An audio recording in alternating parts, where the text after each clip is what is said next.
Certains animaux laissent clairement percevoir qu'ils ne sont pas là pour rire. Les requins et leurs mâchoires aux nombreuses rangées de dents, les scorpions et leurs dards venimeux, le bruit du serpent à sonnette sur le point d'attaquer, bref, tu as compris.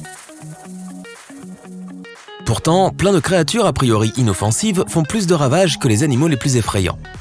Comme la lanterne tachetée, un joli petit insecte qui nous vient de Taïwan, du Vietnam et du nord de la Chine et qui a réussi à semer la terreur dans le monde entier. Laisse-moi t'expliquer. Aussi gros que le bout de ton pouce, cet insecte est facilement identifiable. Ses ailes antérieures, grises ou marron, ont des poils noirs. Dessous, les ailes postérieures rouges vifs font de cet insecte une beauté.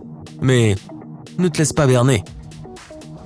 Cet insecte peut être le pire ennemi de l'écosystème. Et il se déplace de la Corée au Japon et même à travers l'océan vers l'Amérique centrale. Sur son chemin, il cause des dégâts sur d'innombrables espèces de plantes. Aux États-Unis, il a infesté les érables et les bouleaux. Alors, que se passe-t-il ? La lanterne tachetée perce le tissu des feuilles et des tiges. Ensuite, elle suce la sève. Cela laisse un manteau sucré sur les feuilles qui permet alors à la moisissure de prospérer. La plante ou l'arbre ne peut donc plus pousser et finit par flétrir. Cela peut alors impacter la production agricole, les arbres et les forêts en développement. Mais pas de panique, cet insecte ne mord pas et ne pique pas les humains. Mais les dommages causés aux plantes suffisent à dépêcher les plus hautes autorités. En quittant la Terre pour l'océan, on découvre une créature dont le corps est recouvert d'épines venimeuses. Voici l'acanthaster pourpre. Il passe ses journées à ramper et à se nourrir de coraux. En fait, il est super pour l'écosystème. Il mange les coraux qui poussent à toute vitesse, laissant ainsi une chance aux espèces plus lentes de se développer. Mais le problème survient lorsque la population de ces acanthasters s'avère trop élevée.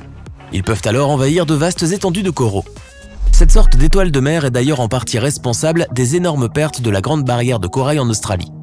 Une étude de 2012 a démontré qu'il y avait 2 causes principales depuis 27 ans, celle-ci et les cyclones tropicaux.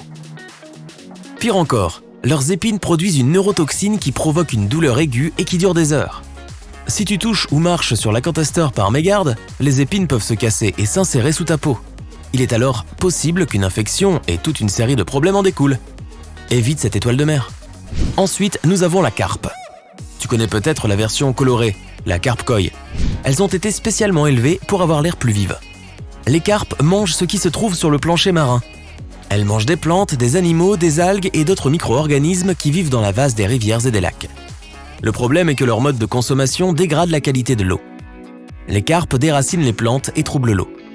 Cela ne permet pas à la lumière d'entrer en assez grande quantité, donc certaines espèces ont du mal à survivre. Elles dégagent aussi une grande quantité d'azote. Cela rend l'eau inhabitable pour d'autres poissons. Et c'est pour cela que beaucoup de gens les considèrent comme des animaux nuisibles. Curieusement, les éléphants font aussi partie de cette liste des terreurs de la nature. Pour trouver de la nourriture et de l'eau, ces géants parcourent de vastes territoires. Sur leur chemin, ils cassent des branches, soulèvent des buissons et font tomber des arbres entiers. S'ils en déracinent quelques-uns ça et là, la nature n'a pas trop de mal à retrouver ses droits. Mais la situation a empiré au point d'inquiéter les scientifiques. En Afrique de l'Est, les arbres ont beaucoup souffert du passage des éléphants. Il convient de mentionner que ce n'est pas entièrement leur faute. À l'époque, beaucoup de feux de forêt les poussaient à fuir. Tout n'est pas si terrible non plus. Après qu'ils aient pris leur déjeuner à base de fruits et de légumes, ils transportent les graines sur des kilomètres. Comment ? Eh bien, avec leur système digestif. Puis, de nouvelles plantes se mettent à pousser. Et lorsqu'il n'y a pas d'eau disponible, ils creusent des trous profonds dans le sol avec leurs pattes, leurs trompes et leurs défenses. Cela aide aussi les animaux assoiffés aux alentours. Les kangourous sont aussi des détraqueurs de l'écosystème. L'Australie en fait les frais depuis peu à cause de la surpopulation. Une décennie de climat humide a permis à la flore d'abonder, mais aussi aux marsupiaux. Ils sont passés de 27 millions en 2010 à 45 millions en 6 ans. Les kangourous ont commencé à éradiquer les plantes locales et beaucoup d'animaux se sont retrouvés sans nourriture et sans habitat. En retirant l'herbe ancrée dans la terre, ils provoquent de l'érosion dans des zones qui luttent pour préserver leur sol. Les sauterelles forment d'énormes essaims qui se répandent à travers plusieurs zones et détruisent les cultures sur leur chemin. Cela coupe les vivres et certaines espèces ne parviennent plus à s'alimenter. Les plus connus sont les criquets pèlerins, qui vivent en Afrique, en Asie et au Moyen-Orient. En période calme, ils couvrent une zone de 15 millions de kilomètres carrés. C'est presque 2 fois la taille du Canada.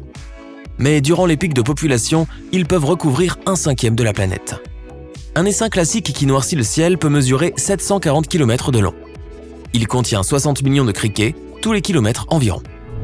Chaque criquet consomme son propre poids en végétaux chaque jour. Un essaim de la taille de Paris peut manger la même quantité de nourriture par jour que la moitié de la population française. Les chèvres ne sont pas si inoffensives non plus. Ce sont des mangeuses voraces et très attirées par les arbustes, les arbres et toutes sortes de plantes. Elles peuvent dévaster des terres riches et verdoyantes pour en faire des terres stériles si on les laisse faire. Le problème a été découvert en Australie tout particulièrement et sur d'autres îles isolées où des personnes ont tenté de s'installer. Il s'avère qu'elles creusent dans la croûte terrestre avec leurs sabots, les chèvres, pas les personnes. Et quand le climat se dégrade, le vent transporte la terre meuble et l'érosion s'ensuit. Une autre espèce invasive est le crapaud buffle. Cet envahisseur est devenu très répandu en Océanie, dans les Caraïbes, aux États-Unis et dans d'autres endroits. En fait, il a d'abord été introduit pour éradiquer d'autres espèces invasives, mais il a fini par le devenir lui-même. Les crapauds buffles sont toxiques et les scientifiques leur ont imputé l'extinction de plusieurs espèces dans le nord du Queensland, en Australie. Ils sont dangereux pour la faune sauvage puisque leurs glandes venimeuses peuvent abattre oiseaux, mammifères, poissons et reptiles. Ils se battent pour manger et ils mangeront tout ce qu'ils peuvent avaler. Des restes de nourriture, les croquettes de ton chat ou même d'autres animaux. Certaines espèces se multiplient dans le bois pourri, mais le dendroctone du pin ponderosa extermine les arbres vivants. Cet insecte a envahi les Rocheuses canadiennes et des millions d'hectares sont déjà affectés. Il s'attaque aux arbres vivants en pondant des œufs sous l'écorce. Cela perturbe le phloème, le système vasculaire de la plante, comme les veines chez les humains, et interrompt la circulation. Puis, l'arbre finit par pourrir sur pied. Il faut 2 semaines à ces insectes pour ruiner la couche extérieure de l'arbre. Il est plutôt robuste aussi puisqu'ils peuvent résister à des températures allant jusqu'à moins de 40 degrés Celsius. Une fois qu'un arbre est infesté, c'est fichu pour lui. Les méduses font partie de l'écosystème depuis 500 millions d'années, mais désormais on dirait qu'elles prennent le dessus sur les mers et peut-être même sur le monde entier. Récemment, les vents puissants et les températures élevées ont amené un grand nombre de méduses physalises près des côtes. Là, des nuées d'entre elles ont piqué énormément de gens. En 2018, plus de 1000 personnes ont été piquées en Floride. En 2019, 13 000 cas ont été recensés dans l'état du Queensland, en Australie, en seulement une semaine. Et ce n'est pas tout. En 2011, 2 réacteurs ont dû fermer en Écosse parce que les méduses avaient bloqué les filtres refroidisseurs. Quelque chose de similaire a eu lieu en Suède en 2013 avec une centrale électrique. En 1999, une île des Philippines a carrément eu une panne générale à cause des méduses. Beaucoup d'espèces de méduses peuvent détériorer l'écosystème, mais même si elles se multiplient très vite, leur nombre n'est pas alarmant, du moins pas encore. L'une des espèces les plus invasives au monde, mais probablement pas pour les raisons auxquelles tu penses, sont les rats. Experts de la survie, ils sont très dangereux lorsque introduits sur de nouveaux territoires. Comme la fois où les rats noirs ont envahi l'île Lord Howe dans la mer de Tasman. Ils ont détruit les récoltes, ont englouti les fruits et les graines de beaucoup de plantes locales et les ont empêchés de se reproduire. Ils se sont aussi emparés des œufs d'oiseaux et ont tout dévoré sur leur passage. Les experts croient que les souris sont d'abord apparues en 1850, puis les rats en 1918, quand ils se sont échappés d'un navire ayant sombré. En un siècle, ils ont joué un rôle majeur dans l'extinction de 5 espèces d'oiseaux autochtones, 13 invertébrés et 2 plantes. À tel point qu'un zoo a pris sous son aile 2 espèces d'oiseaux en danger pour les aider à survivre. Il y avait 150 000 rats et 200 000 souris sur l'île. Mais une espèce d'oiseau en voie de disparition est miraculeusement revenue en force après son éradication. Et enfin viennent les humains. Allons, dois-je vraiment expliquer pourquoi ?